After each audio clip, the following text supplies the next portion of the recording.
Antes de comenzar a hablar de este increíble ballet, quiero sumergirlos en las profundidades de esta historia. Hablaré sobre lo que se inspiraron para crear la bayadera, y de esta forma se irá desarrollando el video, hasta detalles de su creación, reconstrucciones, composición y secretos hasta el día no expuestos. El primer renacimiento de la bayadera fue realizado por Alexander Gorsky para el Ballet Imperial Bolshoi en 1904, que posteriormente experimentó varios renacimientos. En 1917, Gorsky sustituyó su resurgimiento por una versión más radical, que incluía terminar con un banquete de bodas o bodas de Gamsati, como punto culminante con todo tipo de posiciones indias cuasi auténticas de brazos y dedos. También hizo algunos cambios bastante drásticos en la escena del Reino de las Sombras, incluido el uso de trajes de estilo indio mucho más cuasi auténticos para las sombras. Posteriormente, la escena fue restaurada a su escenario original, o al menos una versión más cercana a ella, por el primer ministro del Bolshoi, Vasily Tikhomirov, en 1923. Después de la revolución de 1917, la bayadera reapareció en el antiguo Teatro Imperial Mariinsky en una nueva producción en 1920, con Olga Spesivtseva como Nikia, Anatoly Vilsak como Solor y María Romanova, la madre de Galina Ulanova, como Gamsati. En 1932, Agripina Vaganova organizó una nueva producción del ballet para el Ballet Kirov, actual Mariinsky, en la que revisó en gran medida los bailes de Nikia, especialmente para su alumna estrella Marina Semyonova, quien interpretó el papel principal. Estas características incluían triples piruetas sur le point y giros rápidos de piqué en dehors, todos los cuales encontrarían un lugar permanente en el ballet.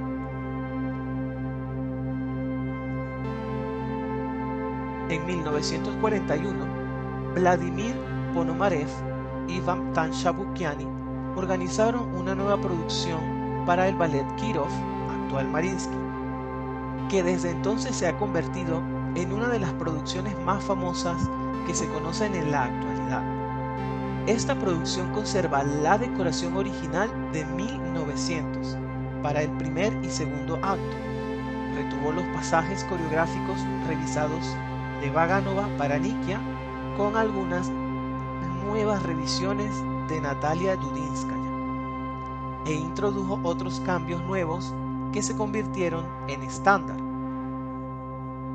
Un ejemplo es Ponomarev recoreografiando la danza de las bayaderas en la primera escena, en la puesta en escena de Petipa.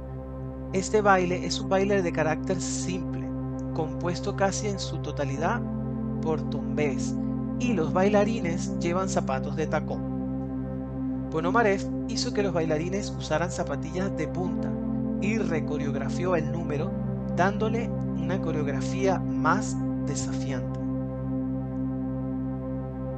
En la misma escena, la puesta en escena de Petipa presenta un número en el que se ve a Nikia tocando su veena en una ventana mientras Solor mira antes de su reunión. La veena, también llamada Saraswati vena, puesto que su apellido Saraswati está implícita en él. Es el cordófono, instrumento asociado a Saraswati, la diosa del aprendizaje y las artes. Este instrumento es común en el sur de la India y es un instrumento importante en Sangeet Karnati. Ponomarev cambió este número a otra variación en la que Nikia busca a Solor mientras lleva una jarra de agua al hombro. Otro cambio fue la introducción del famoso pas de deux para Solor y Nikia en la misma escena. Originalmente, este número no era un número de baile, sino un número puramente mimetizado, como supuestamente lo descubrió Alexei Ratzmansky, cuando se descubrieron partituras de notación para la bayadera de Alexander Gorsky en Moscú en 2018. Fue Chabuquiani quien expandió y transformó este número en el famoso pas de deux conocido hoy por su reposición de 1941. Otros cambios incluyeron la transferencia del gran pas de acción del acto 4 al acto 2, que hoy conocemos como la boda de Gamsati. A pesar de que Petipa lo creó en 4 actos, incluida la destrucción del templo, la venganza de los dioses, que venía después del acto de las sombras. A esto le siguieron nuevas revisiones coreográficas para Solor de Chabuquiani y el mencionado final.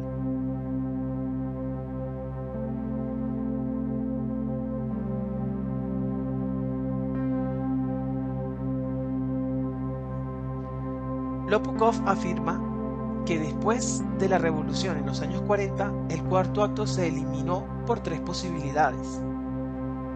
Petrogrado se inundó en 1924 y muchas piezas de decoración creadas para el escenario del antiguo Teatro Mariinsky fueron destruidas.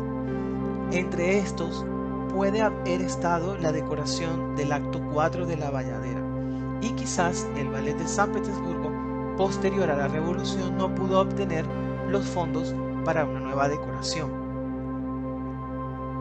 Segundo, la falta de financiación respalda la segunda teoría, que es que el Teatro Mariinsky carecía del personal técnico necesario para producir los efectos de la destrucción del templo, como afirmó Lopukov.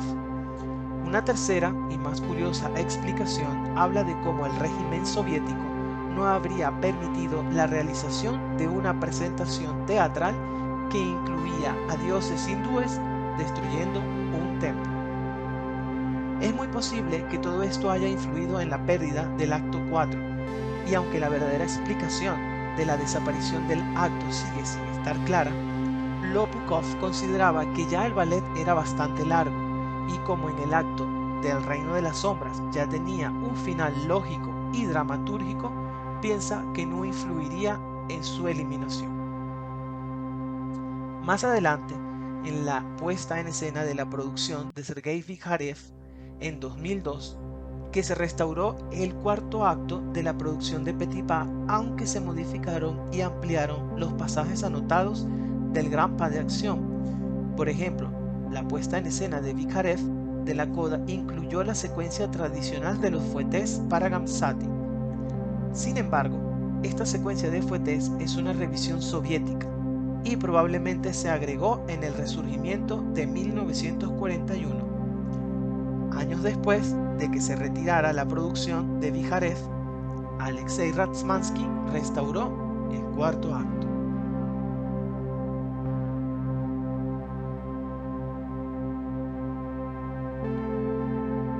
Aunque Gorsky fue el primero en omitir el cuarto acto, su producción y sus posteriores avivamientos nunca se realizaron fuera de Moscú. Fue el Resurgimiento de 1920 lo que finalmente dio paso a la tradición de omitir el cuarto acto y realizar el gran pas de acción en el segundo acto. Sin embargo, la explicación de Lopukov de la omisión del cuarto acto en el Resurgimiento de 1920 no explica por qué fue eliminado permanentemente del ballet, ya que luego reapareció en el escenario ruso. El cuarto acto de la Bayadera se realizó por última vez en Rusia alrededor de 1924, tras lo cual desapareció del ballet. Para entonces se había omitido el cuarto acto y se había convertido en la tradición que el ballet terminara con el Reino de las Sombras, en el que el telón caía sobre Solor y Nikia, rodeados por el cuerpo de ballet de las sombras. La producción de Ponomarev y Chabuquiani se estrenó el 10 de febrero de 1925. 1941 en el Teatro Kirov, con Natalia Dudinskaya como Nikia y Chabukiani como Solor. Y la compañía continúa bailando la producción hasta el día de hoy. En los años posteriores a la producción de 1941 se introdujeron más nuevos números de bailes en la bayadera y han permanecido en el ballet desde entonces. Uno de los números más famosos asociados hoy con la bayadera es la danza del ídolo de bronce. Este número fue creado por el bailarín ruso Nikolai Zubkovsky en 1948 para la producción de Kirov, actual Mariinsky. Este era un bailarín solista en esta compañía, destacado por su enorme salto. La música es de Minkus, pero no es de su partitura para la bayadera. Es una marcha persa que compuso para la reposición de Petipa en 1874 de Le Papillon. Curiosamente, la música ni siquiera es una marcha, sino un vals en 5x4. En el siglo XIX, los compositores usaban la firma de tiempo de 5x4 cuando necesitaban retratar lo exótico.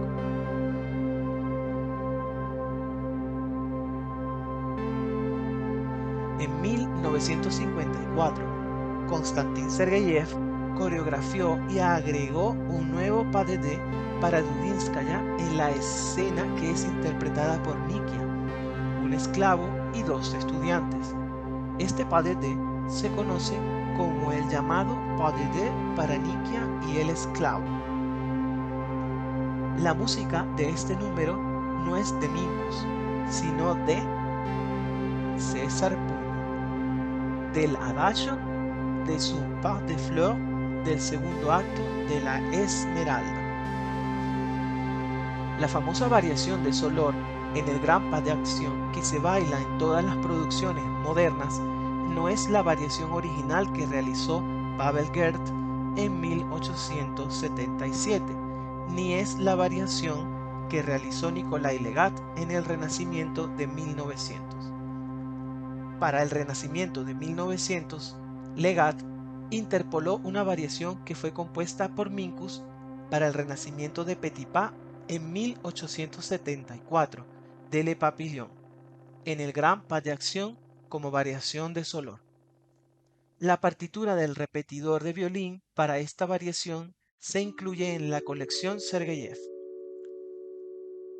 Según Alexei Ratmansky, fue Chabukiani quien más tarde reemplazó la variación de Legat con la famosa tradicional que se baila hoy. La variación tradicional que baila Gamsati no es la variación original compuesta por Minkus, sino una variación compuesta por Ricardo Drigo para la reina Nicia en el Pas de Venus de Leroy Candaul. Sin embargo, esta no es la variación que se incluye en la partitura Repetiteur en la colección Sergeyev como variación de Gamsati. Lo que se incluye es lo que hoy se conoce como la famosa variación de Dulcinea en la escena onírica de Don Quijote. Se ha creído comúnmente que esta famosa variación de Dulcinea fue compuesta por Drigo para la resurrección de Don Quijote de Alexander Gorsky en 1902, pero ese no es el caso. Esta variación fue compuesta por Drigo en 1888 para la interpretación de Elena Kornalva en De Vestal. Más tarde fue interpolada en la bayadera como la variación de Gamsati en el gran pas de acción, posiblemente por Julia Sedova, quien bailaba el papel de Gamsati en 1902 y cuyo nombre está en la partitura repetitiva. Sin embargo, se desconoce si esta es la misma variación que bailó Olga Preobrazhenskaya en 1900. Tampoco está claro cómo terminó la famosa variación tradicional de Gamsati en la bayadera, pero hay dos posibilidades.